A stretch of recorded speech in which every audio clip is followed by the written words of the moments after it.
Ей адамзат, қазақ, не болып барасың?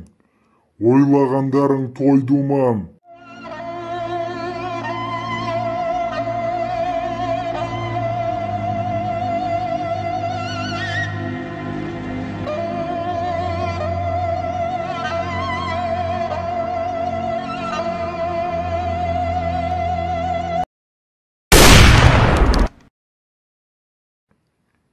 Ей адамзат, қазақ, не болып барасың? Ойлағандарың тойдуман, ысырап, істегендерің күнә, үйсіз-күйсіз қаптап кетті.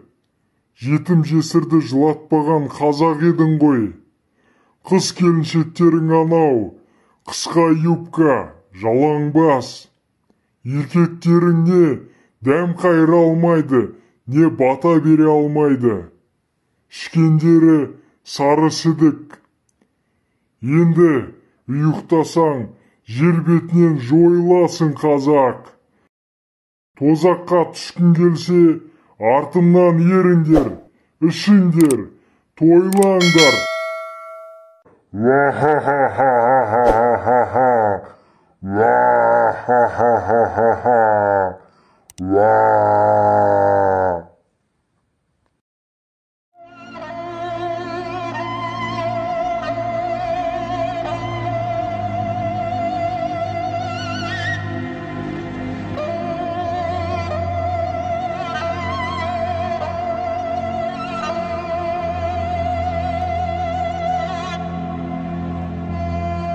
Ассалаумағалейкум достар. Үй жоқтың күйі жоқ демекші, ең алдымен жағдайы осы күйге түскен кісілерден алдымен басымды иіп кешірім сұраймын, кешірім өтінемін. Бар болғаны жоғарыдағы ағаларымызға осы видео арқылы үндеу жасамақшымын.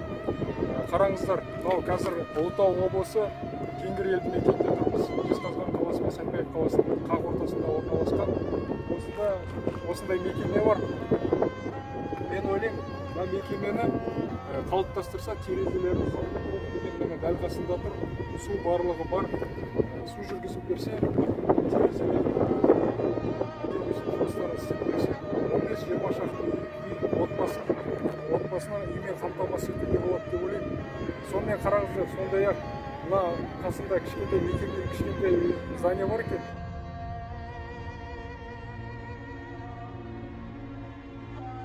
Осыған көмір қыста мекеме жағынан көмір жағып үйді жылытуға болады.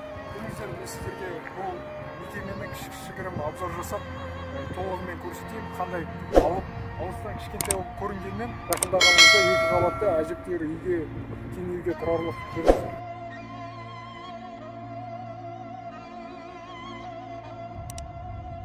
Ең алдымен осындай түс көрдім ғой алғашқыда. Түс көрдім де осы видеоны түсіруге жөн көрдім. Ары қарай ендеше кеттік.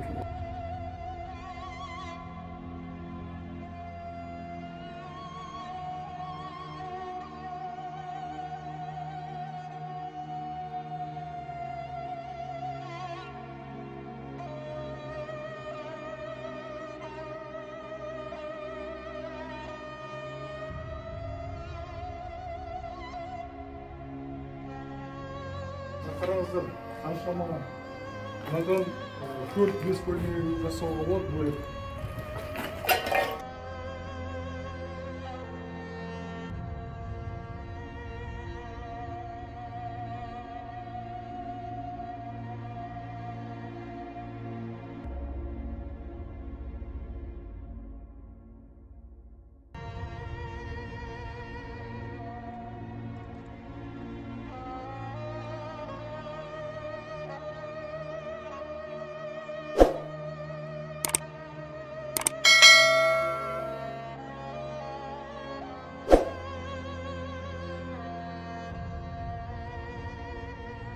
Мына қараңыздар, қой жануарларының, сиырлардың терілері жатыр.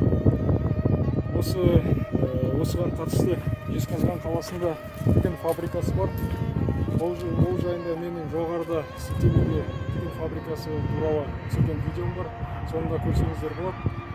Соны іске қосса тігін фабрикасында осындай қылмыс жан жануарлардың терілері босқа кетпейді. Өзімізге мынандай киімдер тігуге болады.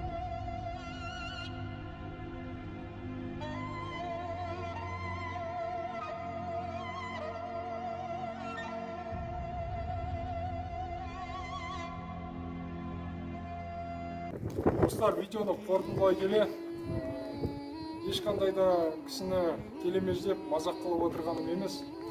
Бар болғаны осындай әр қалада бар деп ойлаймын. Осындай мекемелердің барлығын іске қосып, үйлер салынып жатқан жоқ болса да Алматы, Астанадағындай басқа қалаларда.